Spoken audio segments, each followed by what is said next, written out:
Gaza में जंगबंदी हो गई है। इजरायल और हमास के बीच देर रात सीज फायर डील हुई है। 3 अमेरिकी अधिकारियों ने इसकी तस्दीक की है। एक न्यूज एजेंसी की रिपोर्ट के हवाले से ये खबर है कि इजरायल हमास के बीच सीज फायर डील होने से पहले लंबे समय से इनके बीच चला आ रहा जंग खत्म होगा और इलाके में एक बार फिर अमन के रास्ते खुलेंगे।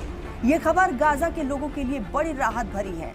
इजरायल हमास के बीच जंगबंदी समझौता उन लोगों के लिए भी राहत की खबर है जिनको युद्ध के दौरान बंधक बनाया गया था। ऐसे युद्धबंदियों को दोनों तरफ से रिहा किया जाएगा। समझौते में इजरायली बंधकों के बदले फिलिस्तीनी कैदियों को रिहा करने को लेकर सहमति बनी है। इजरायल और हमास के बीच सीजफायर डील अमेरिका के हिमायत से मिस्र और कतर की मध्यस्थता की बदौलत मुमकिन हो पाई है। आपको बता दें कि ये डील ऐसे समय पर हुई है जब डोनाल्ड ट्रंप अमेरिका में 20 जनवरी 2025 को नए राष्ट्रपति के रूप में शपथ लेने वाले हैं।